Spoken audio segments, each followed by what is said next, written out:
लक्षात ठेवा, जेव्हा संपत्ती आवाज करते तेव्हा नम्रता शांतपणे बसून सर्व काही पाहत असते. नमस्कार मित्र आणि मैत्रिणींनो, आमच्या चॅनलवर तुम्हा सर्वांचे स्वागत आहे. आज मी आपल्याला एक अशी कथा सांगणार आहे जी कथा आपल्याला विचार करण्यास भाग पाडेल की आपण आपल्या आयुष्यामध्ये कोणाला जास्त महत्त्व देतो, बँक बॅलन्सला की माणुसकीला. ही कथा एका अशा महिलेची आहे जिने गपचूप स्वतःच्या हिमतीवर आपले साम्राज्य उभे केले, पण आपल्या मुलाला याची साधी शंका सुद्धा येऊ दिली नाही. अशा कथेच्या एका वळणावर ती महिला एक असा खेळ खेळली ज्याने तिच्या सुनेच्या कुटुंबाचा अहंकार क्षणार्धात नाहीसा केला. तर चला कथेला सुरुवात करूया. मी नेहमीच एक साधारण आयुष्य जगत आले होते. माझं नाव पद्मावती आहे आणि मी साधारण 18 वर्षापासून एका कंपनीमध्ये मोठ्या पदावर काम करत होते. ही गोष्ट ऐकून कदाचित तुम्हाला आश्चर्य वाटेल की मी प्रत्येक महिन्याला 1 लाख रुपये कमावत होते. ही रक्कम त्या काळात खूप मोठी रक्कम समजली जायची, पण माझा मुलगा अजितला याबद्दल काहीच माहीत नव्हते. अजितसाठी तर मी एक साधारण महिला होते, जी सकाळी कामाला जायची आणि संध्याकाळी थकून भागून परत यायची आणि स्वयंपाकघरात जाऊन जे काही असेल त्यापासून जेवण बनवायचे. म्हणजेच एक साधारण नोकरी करणारी महिला यापेक्षा जास्त कोणी नाही. आणि मी सुद्धा कधीच माझ्या मुलाला मी कोणत्या पदावर काम करते हे खरं सांगितलं नाही. माझ्यासाठी पैसा म्हणजे ट्रॉफी नव्हती, ज्याला भिंतीवर ठेवून सर्वांना दाखवले जावे. मी अशा काळात लहानाची मोठी झाली होती, जिथे आत्मसन्मान हा आतून येत असायचा आणि त्यावेळी बडबड करण्यापेक्षा जास्त शांत राहणे म्हणजे चांगले लक्षण मानले जायचे. म्हणून मी माझे सत्य नेहमी माझ्या जवळच ठेवले.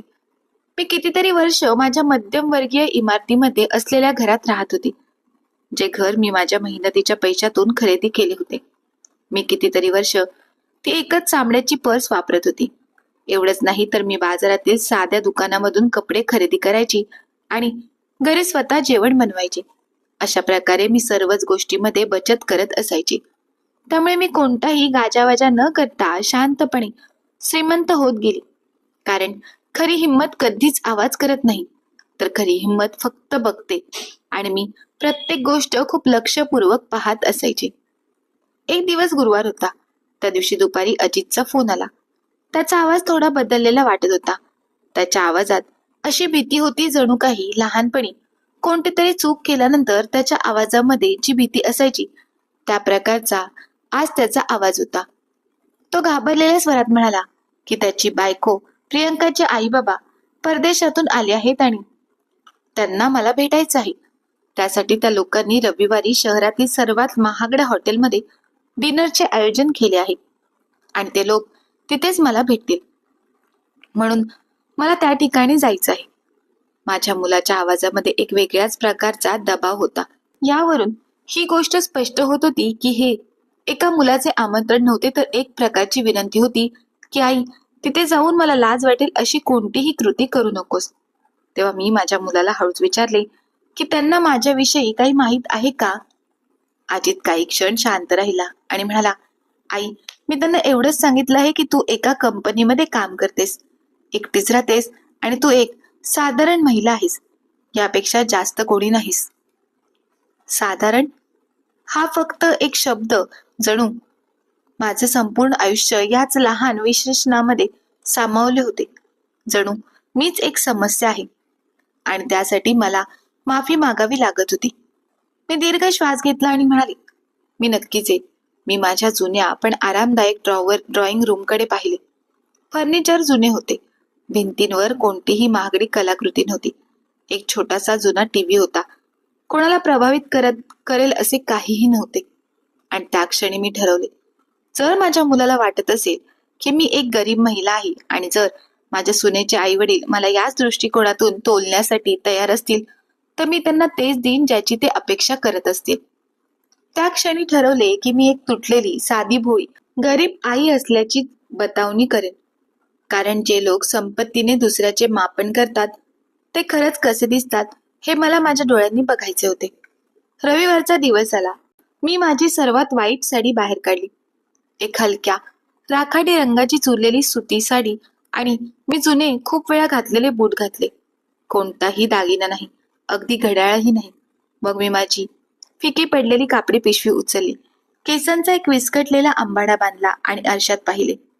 मी अशी एक स्त्री दिसत होती जिच्यावर आयुष्यात खूप संकटे आली आहेत आणि ती कसे तरी आयुष्य जगत आहे. मी एक रिक्षा पकडली आणि त्या रिक्षावाल्याला पत्ता सांगितला. शहराच्या सर्वात पॉश भागातील एक अत्यंत महागडे हॉटेल, जिथे मेन्यू कार्ड मध्ये किमती लिहिलेल्या नसायच्या आणि जिथे एका प्लेटचा खर्च एका सामान्य व्यक्तीच्या एका महिन्याच्या पगारापेक्षाही जास्त होत असेल. हॉलच्या दारावर पोहोचून मी दीर्घ श्वास घेतला आणि अजित आणि प्रिया लांब एका टेबलाजवळ उभे होते. अजितने सूट घातला होता आणि तो खूप अस्वस्थ दिसत होता, तर माझी सून प्रिया नेहमीप्रमाणे सुंदर दिसत होती, क्रीम रंगाच्या ड्रेसमध्ये. पण ती दरवाजाकडे तणावपूर्ण नजरेने बघत होती, जणू तिला लाज वाटत होती. नंतर माझी नजर प्रियाच्या आई वडिलांवर पडली. ते राजा महाराजाप्रमाणे एका टेबलासमोर बसले होते. प्रियाची आई सुषमा गाडगे यांनी जरीची चमकदार हिरवी साडी परिधान केली होती. गळ्यावर, मनगटावर आणि बोटांवर हिरे आणि सोने होते. तर प्रियाचे बाबा दिनेश गाडगे एका नीटनेटक्या सूटमध्ये होते.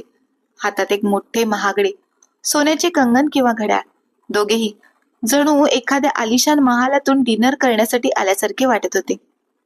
मी घाबरत घाबरत हळूवार पावले टाकत पुढे सरकले, जणू मी त्या ठिकाणची नव्हतेच. अजितने मला पाहिले आणि त्याचा चेहरा पांढरा पडला. त्याचे डोळे मोठे झाले. आई, तू येणार म्हणाली होतीस त्याप्रमाणे आलीस. त्याच्या आवाजात एक विचित्र अस्वस्थता होती. मी एक हलके स्मितहास्य दिले. हो बाळा, मी आले. तेव्हाच प्रियाने माझ्या गालावर एक चुंबन दिले आणि म्हणाली, नमस्ते सासूबाई, तुम्हाला बघून छान वाटलं. पण तिच्या डोळ्यातील भावना तिच्या शब्दाच्या अगदी उलट दिसत होत्या. तिने तिच्या आई वडिलांशी माझी ओळख एका विचित्र, जवळजवळ माफी मागणाऱ्या पद्धतीने करून दिली. पप्पा मम्मी, ही अजितची आई आहे.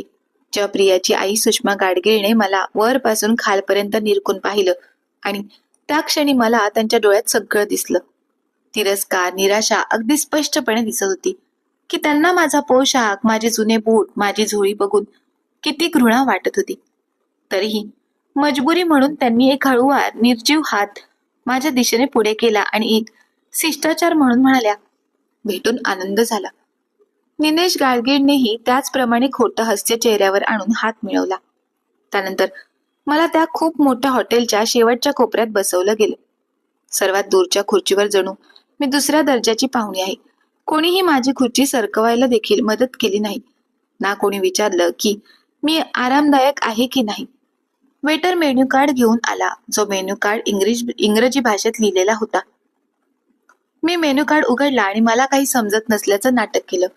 तेव्हा सुषमा गाडगेळने उपहासाने विचारलं, तुम्हाला मेन्यू कार्ड समजून सांगण्यासाठी माझी मदत पाहिजे का? मी माझा आवाज शक्य तितका दबलेला आणि भोळा ठेवला. हो, मला या शब्दाचा अर्थ कळत नाहीये. त्यांनी एक दीर्घ श्वास सोडला आणि माझ्यासाठी काहीतरी ऑर्डर केलं. त्यांनी वेटरला सांगितलं, काहीतरी साधं आणि असं जे जास्त महाग नसेल. आम्हाला ह्यांच्यासाठी जास्त पैसे खर्च करायचे नाहीत, असे प्रियाची आई त्या वेटरला इंग्रजीमध्ये म्हणाली. का तर मला समजायला नको. तेव्हाच दिनेश गाडगीळने मान डोलावली, पण अजितने आपली नजर खाली केली आणि प्रिया आपल्या नॅपकिनशी खेळू लागली. मी फक्त बघत राहिली. मग प्रियाच्या आईने बोलायला सुरुवात केली. त्यांनी त्यांच्या विदेशवारीबद्दल, विमानातील थकव्याबद्दल आणि इथे सगळं कसं किती वेगळं आहे याबद्दल सांगितलं. मग हळूच त्यांनी पैशाची गोष्ट सुरू केली. त्यांनी सांगितलं की ते ज्या हॉटेलमध्ये थांबले आहेत तिथलं भाडं 40,000 रुपये प्रतिदिवस आहे. पुढे त्यांनी भाड्याने घेतलेल्या आलिशान गाडीचा उल्लेख केला. त्यांनी सांगितलं की शॉपिंग मध्ये त्यांनी काही वस्तू घेतल्या, जास्त काही नाही, फक्त काही लाख रुपयांच्या. त्या माझ्याकडे पाहत होत्या. मी प्रभावित व्हावं या अपेक्षेने मी फक्त मान हलवली. हे तर खूपच छान आहे, त्या पुढे म्हणाल्या. हे बघा पद्मावती ताई, आम्ही नेहमी पैशाच्या बाबतीत खूप सावध असतो. आम्ही खूप मेहनत केली, चांगली गुंतवणूक केली, त्यामुळे आता आमची 2 देशांमध्ये प्रॉपर्टी आहे. दिनेशचे मोठमोठे व्यवसाय आहेत आणि मी माझ्या गुंतवणूकदारांची देखरेख करते. मग प्रियाच्याही हसतच मला विचारले, आणि तुम्ही नेमकं काय करता? मी मान खाली झुकून उत्तर दिलं, मी एका ऑफिसमध्ये काम करते. कागदपत्रे, फायलिंग, साध्या गोष्टी. सुषमा गाडगे दिनेशकडे पाहत म्हणाली, ओह मी समजले, प्रशासकीय काम. हेही ठीक आहे, प्रामाणिक काम आहे. शेवटी सगळ्या नोकऱ्या आदरणीय असतातच नाही का? निश्चितच, मी उत्तर दिले. तेवढ्यात जेवण आलं आणि मोठ्या प्लेट्समध्ये लहान लहान कलाकृतीसारख्या सजवलेले खाद्यपदार्थ होते. सुषमा गाडगीळने काळजीपूर्वक आपली प्लेट स्वतःजवळ घेतली आणि म्हणाली, ही 7,000 रुपयाची एक प्लेट आहे. पण याची किंमत एवढी जास्त का आहे? तर चांगल्या गुणवत्तेसाठी पैसे द्यावेच लागतात. कोणी काहीही खाऊ शकत नाही, बरोबर ना?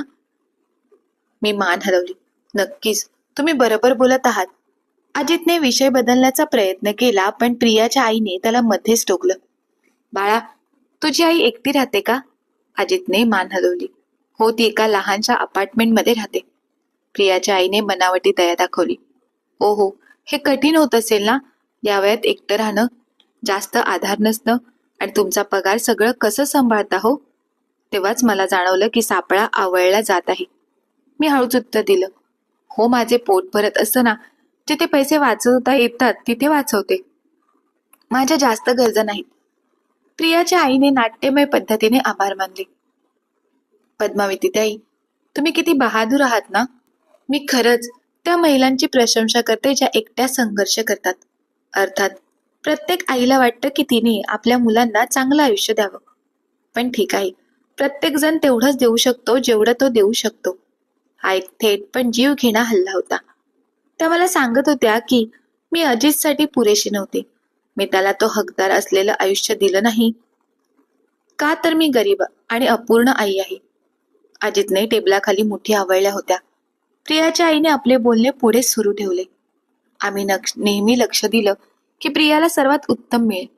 ती सर्वोत्तम शाळेमध्ये गेली, जग फिरली, 4 भाषा शिकली. आता ती एक शानदार नोकरी करत आहे आणि ती खूप चांगले कमावते. जेव्हा तिचं लग्न अजितशी झालं तेव्हा आम्ही त्यांना खूप मदत केली. आम्ही त्यांना घराच्या डाऊन पेमेंटसाठीही पैसे दिले. आम्ही त्यांच्या हनीमूनचा खर्च उचलला, कारण आम्ही तसेच आहोत. आम्ही आमच्या मुलांना समर्थन देण्यावर विश्वास ठेवतो. मग त्यांनी माझ्याकडे पाहिलं आणि विचारलं, आणि तुम्ही तुम्ही अजितला काही मदत केलीत का त्याच्या लग्नाच्या वेळी? हा प्रश्न एका तीक्ष्ण सुरीसारखा हवेत तरंगत होता. जास्त नाही, मी उत्तर दिलं. जे बनलं, एक छोटीशी भेटवस्तू दिली. माझ्या अशा बोलण्यावर प्रियाची आई हसली. तेव्हा माझा राग उफाळून आला, म्हणून मी म्हणाले, प्रत्येक लहान गोष्ट देखील महत्वाची असते, नाही का? रक्कम नाही तर भावना ही तेवढीच महत्वाची आहे. मला राग आला होता, पण तो स्फोटक नव्हता. तो बर्फाखाली वाहणाऱ्या नदीसारखा थंड आणि नियंत्रित होता. मी माझे दडलेले स्मित हास्य कायम ठेवले आणि प्रियाच्या आईला बोलू दिलं. ज्या जितकं जास्त बोलत होत्या तितकं त्या स्वतःला उघड करत गेल्या. मग प्रियाच्या आईने महागड्या रेड वाईनचा घोट घेतला. ही वाईन फ्रान्सच्या खास भागातील आहे. एका बाटलीची किंमत जवळपास 15,000 रुपये आहे. पण जेव्हा तुम्हाला गुणवत्ता माहीत असते तेव्हा तुम्ही कंजूशी करत नाहीत, बरोबर ना? त्यावर मी उत्तर दिले, मी वाईन फक्त खास प्रसंगीच पिते आणि सहसा सर्वात स्वस्त वाली. मला या सगळ्या गोष्टींची जास्त समज नाही. तेव्हा त्यांनी माझ्यावर दया दाखवत स्मित हास्य केले. काही हरकत नाही. प्रत्येकाची प्रशिक्षित चव नसते. ती अनुभवाने, प्रवासातून, शिक्षणातून येते. डेझर्ट आलं. कलाकृतीसारख्या दिसणाऱ्या लहान लहान गोष्टी. प्रियाच्या आईने सर्वात महाग डेझर्ट ऑर्डर केलं होतं. हा 2,000 रुपयाचा एक तुकडा आहे. त्या म्हणाल्या, यावर खाण्यायोग्य सोनं लावलं आहे. बघा, हे छोटे सोनेरी कण. ही खासियत फक्त सर्वोत्तम हॉटेल्सच देतात. थोड्या वेळाने प्रियाची आई गंभीर होऊन म्हणाली, पद्मावती ताई, आता आपण सर्वजण इथे आहोत, त्यामुळे मला वाटते की आपण एक कुटुंब म्हणून काहीतरी बोलले पाहिजे. अजित तणावात आला. मला नाही वाटत ही योग्य वेळ आहे. प्रियाच्या आईने हात वर केला. मला माझे बोलणे पूर्ण करू दे बाळा, हे आवश्यक आहे. त्यांनी माझ्याकडे पाहिलं. पद्मावती ताई, मला समजते की अजितला वाढवण्यासाठी तुम्ही तुमच्या बाजूने पूर्ण प्रयत्न केलेत. मी खरोखरच त्या गोष्टीसाठी तुमचा आदर करते. पण अजित आता त्याच्या आयुष्याच्या एका वेगळ्या टप्प्यावर आहे. त्याचं लग्न झालं आहे, त्याला जबाबदाऱ्या आहेत आणि प्रिया व तो स्थैर्यासाठी पात्र आहेत. स्थैर्य? मी हळूच विचारले. हो, त्यांनी उत्तर दिले. आर्थिक आणि भावनिक स्थैर्य. आम्ही त्याला खूप मदत केली आहे आणि करत राहू, पण अजितवर अनावश्यक भार पडू नये असे आम्हाला वाटते. त्यांचा स्वर स्पष्ट होता. त्या मला भार म्हणत होत्या. त्यांच्या मुलीच्या नवऱ्याच्या आईला त्या भार समजत होत्या. मी पुनरावृत्ती केली. प्रियाची आई सुस्कारा टाकत म्हणाली, मला कठोर व्हायचं नाहीये. पण तुमच्या वयात मर्यादित पगारासह एकटं राहणं हे स्वाभाविक आहे आणि अजितला तुमची काळजी वाटते. त्याला वाटले की त्याला तुमची काळजी घ्यावी लागेल. हे ठीक आहे, तो एक चांगला मुलगा आहे, पण ही काळजी त्याच्या वैवाहिक जीवनावर परिणाम करू नये असे आम्हाला वाटते. तुम्हाला माझे म्हणणे समजत आहे का? मी उत्तर दिले हो. म्हणूनच त्यांनी पुढे सांगितले, मी आणि दिनेशने काहीतरी विचार केला आहे. त्यांनी नाट्यमय विराम घेतला. आम्ही तुम्हाला आर्थिक मदत करू शकतो. तुम्हाला एक छोटासा मासिक भत्ता देऊ शकतो, ज्यामुळे तुम्ही अधिक आरामात राहू शकाल आणि अजितला एवढी चिंता करावी लागणार नाही. अर्थात तो अगदी माफक असेल. आम्ही काही चमत्कार करू शकत नाही, पण तो एक आधार असेल. आणि मग त्यांनी त्यांचा खरा प्रस्ताव मांडला. आणि त्या बदल्यात आम्हाला फक्त एवढंच हवं आहे की तुम्ही अजित आणि प्रियाच्या जागेचा आदर करा. त्यांना जास्त शोधू नका, त्यांना दबावात आणू नका, त्यांना कोणत्याही हस्तक्षेपाशिवाय त्यांचं जीवन जगण्याचे स्वातंत्र्य द्या. याचा अर्थ ही दानाच्या वेशातील लाच होती. त्यांना मला विकत घ्यायचे होते. त्यांना मला पैसे द्यायचे होते, जेणेकरून मी माझ्या मुलाच्या आयुष्यातून दूर व्हावे, जेणेकरून माझ्या गरिबीमुळे त्यांच्या मुलीला लाज वाटू नये. अजितने मध्येच त्यांचे बोलणे थांबवले. आई, बस करा, तुम्हाला असे करण्याची गरज नाहीये. पण प्रियाच्या आईने त्याला थांबवले. अजित, शांत राहा, आम्ही मोठी माणसे बोलत आहोत. तुझ्या आईला समजत आहे ना? मी माझा नॅपकिन उचलला, माझे ओठ पुसले आणि पाण्याचा घोट घेतला. शांतता वाढत गेली. सर्वजण माझ्याकडे पाहत होते. प्रियाची आई आशेच्या नजरेने, प्रियाचे बाबा गर्वाने, प्रिया लाजल्यासारखी आणि अजित हताशपणे. तेव्हा मी म्हणाले, माझा आवाज आता दबलेला नव्हता. तो मजबूत, स्पष्ट आणि शांत होता. हा एक मनोरंजक प्रस्ताव आहे. प्रियाची आई खरंच खूप उदार. प्रियाच्या आईने विजयी हास्य केले. तेवढ्यात मी म्हणाले, पण मला काही प्रश्न आहेत. प्रियाची आई डोळे मिचकवत म्हणाली, नक्कीच, जे विचारायचं असेल ते विचारा. मी विचारले, तुम्ही मला एका माफक मासिक भत्त्यासाठी किती रक्कम देण्याचा विचार करत आहात? त्या अडखळल्या. आम्ही सुमारे 5,000 किंवा 7,000 देण्याचा विचार करत होतो. मी मान हलवली. ठीक आहे, मी समजले. महिन्याला 7,000 रुपये. का तर मी माझ्या मुलाच्या आयुष्यातून गायब व्हावे. मला हे अशा प्रकारे म्हणायचे नव्हते. नाही, मी उत्तर दिले. तुम्ही ते अगदी याच पद्धतीने म्हणालात. मी विचारले की त्यांनी अजित आणि प्रियाच्या घराच्या डाऊन पेमेंटमध्ये किती मदत केली होती. प्रियाच्या आईने गर्वाने मान हलवली. सुमारे 3 लाख. वा, किती उदारता. आणि हनीमूनसाठी सुमारे 1,20,000. युरोपची सहल. अविश्वसनीय. म्हणजे तुम्ही अजित आणि प्रियावर सुमारे 4,20,000 रुपयाची गुंतवणूक केली आहे. सुषमा गाडगे हसल्या. जेव्हा तुम्ही तुमच्या मुलावर प्रेम करता तेव्हा तुम्ही मागे हटत नाही. तुम्ही बरोबर म्हणत आहात, मी हळूच म्हणाली. तेव्हा तुम्ही तुमच्या मुलावर प्रेम करता तेव्हा तुम्ही मागे हटत नाही. पण मला एक गोष्ट सांगा सुषमाताई, त्या सर्व गुंतवणुकीने, त्या सर्व पैशांनी तुमच्यासाठी काही विकत घेतलं आहे का? सुषमाताई गोंधळल्या. याने तुमच्यासाठी आदर विकत घेतला का? याने तुमच्यासाठी खरे प्रेम विकत घेतले की फक्त आज्ञाधारकता विकत घेतली? माझा आवाज मोठा झाला. तुम्ही रात्रभर पैशाबद्दल बोललात, गोष्टींच्या किमतींबद्दल, तुम्ही किती खर्च केला आहे, तुमच्याकडे किती आहे. पण तुम्ही एकदाही विचारले नाही की मी कशी आहे, मी आनंदी आहे का, मला काही त्रास आहे का, मला कोणत्या आधाराची गरज आहे का. तुम्ही फक्त माझी किंमत ठरवली आणि स्पष्टपणे माझी किंमत दर महिन्याला फक्त 7,000 रुपये आहे. प्रियाच्या आईच्या चेहऱ्यावरचा रंग उडाला. मग दिनेश रावांनी हस्तक्षेप केला. मला वाटते की तुम्ही माझ्या बायकोच्या हेतूचा गैरसमज करून घेत आहात. हो का? मग त्यांचे हेतू काय आहेत? मी थेट दिनेश रावांकडे पाहत म्हणाले. माझ्यावर दया करणे, रात्रभर माझा अपमान करणे, मला भीक देणे, जेणेकरून मी गायब व्हावी. दिनेश रावांचे तोंड उघडेच राहिले.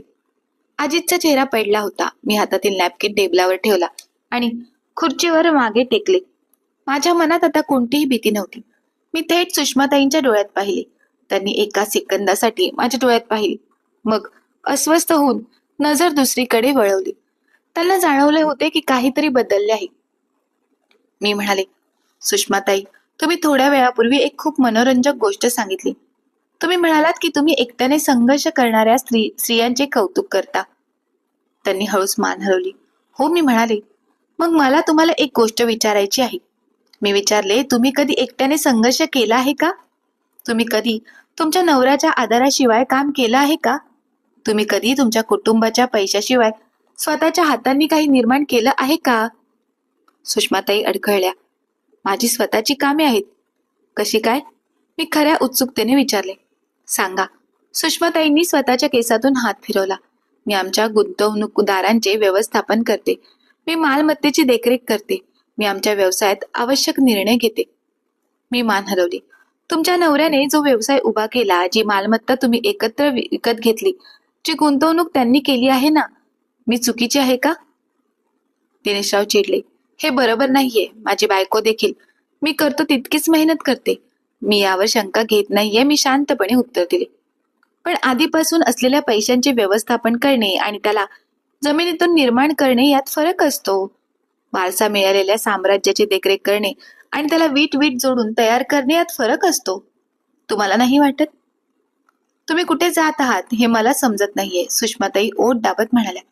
मी सांगते. मी म्हणाले. 40 वर्षापूर्वी मी 23 वर्षाची होते. मी एका छोट्या कंपनीत सेक्रेटरी होते. मी किमान वेतन कमवत होते. मी भाड्याच्या खोलीत राहायचे आणि मला मिळेल ते सर्वात स्वस्त जेवण खायचे.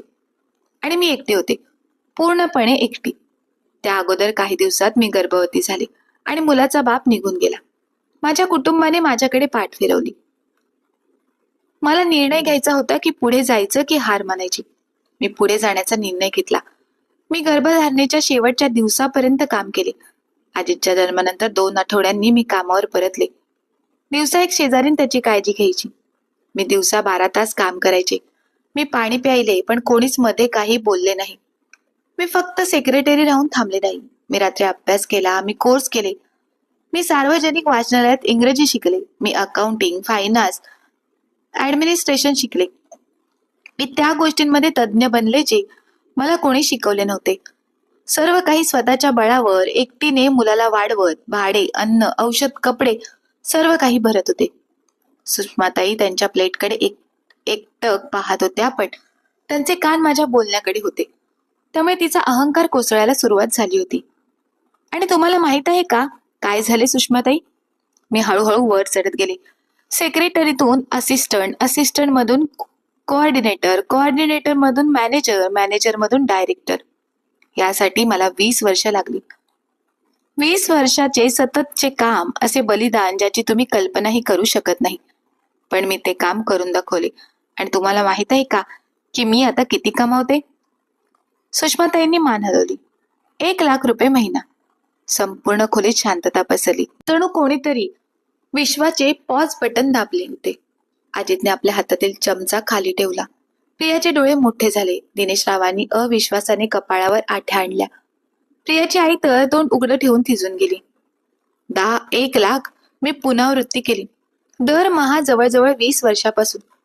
गुंतवणुकी आणि बोनस वगळता माझ्या कारकिर्दीतील ही एकूण करोड रुपयांची सकल कमाई आहे. सुषमाताईंनी अनेकदा पापण्यांची उघडझाप केली. नाही, मला समजत नाहीये. तुम्ही महिन्याला 1,00,000 रुपये कमवता? नक्कीच, मी शांतपणे उत्तर दिले. मी एका मल्टीनॅशनल कॉर्पोरेशनसाठी प्रदोषिक संचालक आहे. मी 5 देशांच्या कामावर देखरेख करते. मी लाखो रुपयांचे बजेट व्यवस्थापित करते.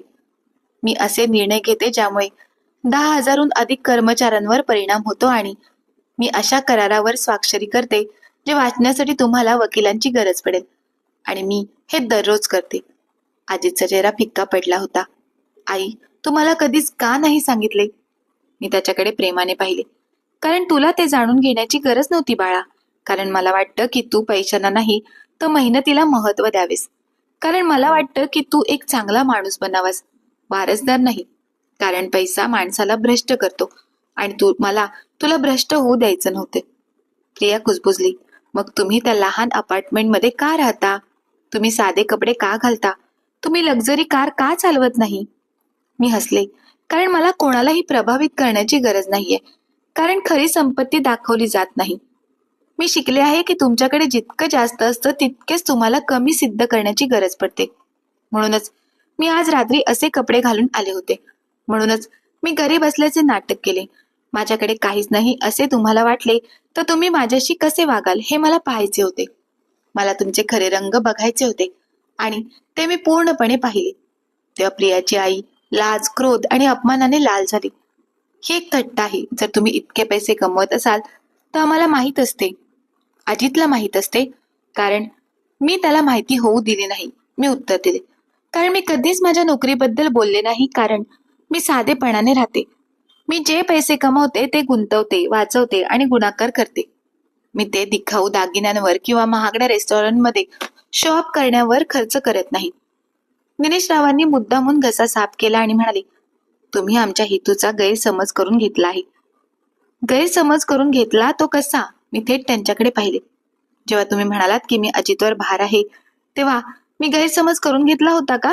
जेव्हा तुम्ही मला 7,000 रुपये देऊन त्याच्या आयुष्यातून निघून जाण्याची ऑफर दिली, तेव्हा मी गैरसमज करून घेतला होता का? जेव्हा तुम्ही माझ्या कपड्यांवर, माझ्या नोकरीवर, माझ्या आयुष्याबद्दल प्रत्येक टिप्पणी केली, तेव्हा मी गैरसमज करून घेतला होता का? आता दिनेश राव आणि सुषमाताई दोघेही शांत होते. मी उभी राहिली. मला तुम्हाला एक गोष्ट सांगायची आहे, जी कदाचित कोणी तुम्हाला सांगितली नसेल. पैशाने सभ्यता विकत घेता येत नाही, पैशाने खरे शिक्षण विकत घेता येत नाही आणि पैशाने सहानुभूती विकत घेता येत नाही. तुमच्याकडे पैसा आहे, कदाचित खूप आहे, पण तुमच्यात ती गोष्ट अजिबात नाही जी खरोखर महत्वाची आहे. सुषमाताई रागाने उभ्या राहिल्या. आणि तुमच्यात आहे का? तुम्ही आमच्याशी खोटं बोललात, तुम्ही आम्हाला फसवले, तुम्ही आम्हाला मूर्ख बनवलात. मी तुम्हाला मूर्ख बनवले नाही, मी शांत स्वरात उत्तर दिले. ते काम तुम्ही स्वतः केले. मी फक्त तुम्हाला तुम्ही कोण आहात हे दाखवण्याची संधी दिली आणि तुम्ही ते उत्कृष्टपणे केले. प्रियाच्या डोळ्यात पाणी होते. सासूबाई, मला माहित नव्हते. मला माहित आहे की तुला माझ्या पैशाबद्दल माहित नव्हते, पण तुला माहित होते की तुझे आई वडील कसे आहेत. ते ज्यांना स्वतःपेक्षा कमी मानतात त्यांच्याशी ते कसे वागतात हे तुला माहित होतं आणि तू त्यांना थांबवण्यासाठी काही केले नाहीस. मी अजितकडे पाहिल. अजित, कृपया, मला आता शांत राहण्याची गरज नाहीये. मी प्रियाच्या आईकडे शेवटचे पाहिले. तुम्ही मला 7,000 रुपये महिन्याची मदत देऊ केली होती, पण आता मी तुम्हाला एक काउंटर ऑफर देते. मी तुम्हाला आत्ता 7,00,000 रुपये देईन, जर तुम्ही हे सिद्ध करू शकलात की तुम्ही कधीही अशा व्यक्तीशी दयाळूपणे वागला आहात ज्याच्याकडे पैसा नव्हता. प्रियाच्या आईने आपले उघडलेले तोंड बंद केले आणि काहीच म्हणाली नाही. अगदी बरोबर, मी उत्तर दिले. तुम्ही करू शकत नाही, कारण तुमच्यासाठी लोकांचे मूल्य केवळ त्यांच्या बँक बॅलन्सवरून ठरते आणि हाच तुमच्यात आणि माझ्यात फरक आहे. मी संपत्ती निर्माण केली आहे, तुम्ही फक्त ती खर्च करता. मी आदर कमवला आहे, तुम्ही तो विकत घेता. माझ्याकडे आत्मसन्मान आहे, तुमच्याकडे बँक खाती आहेत. मी माझी जुनी पिशवी उचलली आणि त्यातून माझे काळे प्लॅटिनम कॉर्पोरेट क्रेडिट कार्ड बाहेर काढले. मी ते प्रियाच्या आईसमोर टेबलावर ठेवले. हे माझे कॉर्पोरेट कार्ड आहे. अमर्यादित मर्यादा आहे. या संपूर्ण डिनरची पेमेंट मोठ्या टिपसह करून टाका. एका गरीब आणि साध्या आईकडून ही भेट समजा. प्रियाच्या आईने कार्डकडे पाहिले जसे ते विषारी साप आहे. काळे चमकदार, ज्याच्यावर माझे नाव कोरलेले होते. पद्मावतीताई, क्षेत्रीय संचालक. मला तुमच्या पैशाची गरज नाही, ती तुटक आवाजात म्हणाली. मला माहित आहे, पण मला तुमच्या दयेची गरज नव्हती. तरीही तुम्ही मला ती रात्रभर दिलीत. तर हे शिष्टाचार किंवा चांगल्या वर्तनाचे एक प्रतीक माना, जे तुम्ही युरोपमधील अनेक प्रवासांनंतरही स्पष्टपणे शिकलेले नाही. तेवढ्यात वेटर आला. दिनेशरावांनी दुसरे कार्ड दिले, पण तेही डिक्लाइन झाले. दिनेशराव रागाने बँकेत फोन करण्यासाठी बाहेर गेले. सुषमाताई लाजेने बसून राहिल्या. मग अजितने पैसे देण्याचा प्रयत्न केला, पण मी त्याला थांबवले. मी माझ्या जुन्या पर्समधून आणखी एक कार्ड काढले. हे सामान्य नव्हते. हे धातूचे बनलेले जड काळे कार्ड होते, जे जगातील 1% पेक्षा कमी लोकांकडे असते. सुषमाताईंनी ते पाहिले. त्यांचे डोळे विस्फारले. हे तर सेंट ओरियन कार्ड आहे. ती कुजबजली. बरोबर, मी उत्तर दिले. वेटरने ते काळजीपूर्वक घेतले आणि 2 मिनिटांपेक्षाही कमी वेळात तो परत आला. धन्यवाद पद्मावतीताई, सर्व काही व्यवस्थित झाले. मी उभी राहिली. माझा जुना पर्स आणि पिशवी घेतली आणि शेवटचे सुषमाताईंकडे पाहिले. रात्रीचे जेवण चविष्ट होते. जागेबद्दलच्या सूचनेबद्दल धन्यवाद आणि मला तुम्ही खऱ्या अर्थाने कोण आहात हे दाखवल्याबद्दलही मनापासून धन्यवाद. तुम्ही माझा खूप वेळ, खूप ऊर्जा आणि भविष्यातील अनेक निराशा वाचवल्यात. सुषमाताईंच्या डोळ्यात आता फक्त राग होता. हे इथेच संपत नाही. त्या थरथरत म्हणाल्या, तुम्ही बरोबर आहात. मी हसले. मला तुम्हाला वाढदिवस, सण आणि कौटुंबिक समारंभात पाहावे लागेल, पण आता मी तुम्हाला वेगळ्या पद्धतीने पाहिल.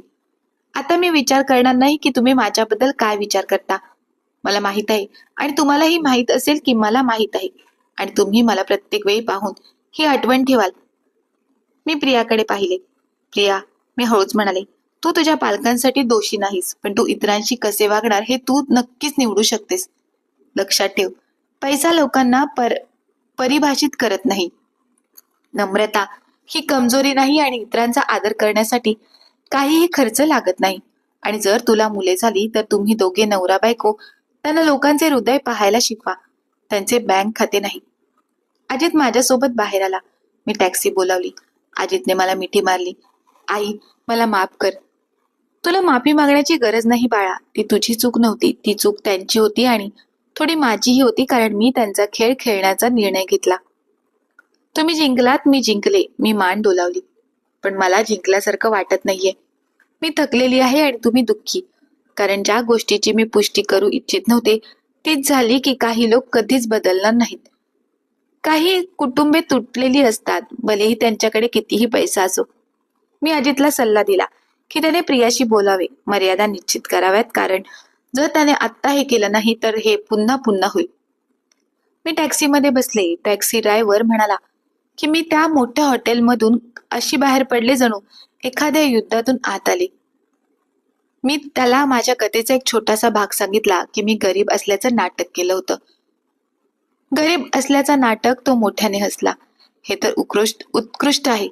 ते लोक माझ्यासोबत वाईट वागले तेव्हा मला वाईट वाटते, म्हणून मी माझे खरे रूप दाखवले. त्यावर ड्रायव्हर म्हणाला, याने तुम्हाला सिद्ध केले की तुम्ही बरोबर होतात, नाही का? मग काही वेळात टॅक्सी माझ्या साध्या अपार्टमेंट इमारतीसमोर थांबली. तुम्ही इथे राहता? ड्रायव्हरने आश्चर्याने विचारले.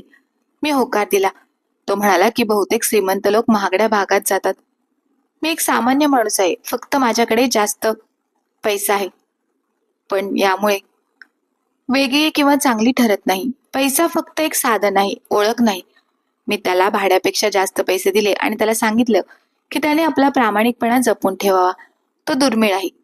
मी माझ्या घरी पोहोचून शांतता अनुभवत होते. काही दिवसांनी प्रिया माझ्या घरी आली. तेव्हा मी माझ्या दागिन्यांशिवाय एकदम साध्या कपड्यांमध्ये होते. तिने माफी मागितली आणि सांगितले की तिच्या आई वडीलही गरिबीतून वर आले होते, त्यामुळे त्यांच्यासाठी पैसा म्हणजे सुरक्षितता बनली आहे. सासूबाई, मला तुमच्याकडून शिकायचं आहे. मला शिकवा की सन्मानाने कसं जगायचं. मी तिला सांगितलं की मी तिला शिकवू शकत नाही, हे तिला स्वतः शिकावं लागेल. तिला तिच्या आंतरिक सत्याचा आवाज ऐकावा लागेल, ज्याला तिने इतकी वर्ष आपल्या आई वडिलांना खुश करण्यासाठी गप्प केले होते.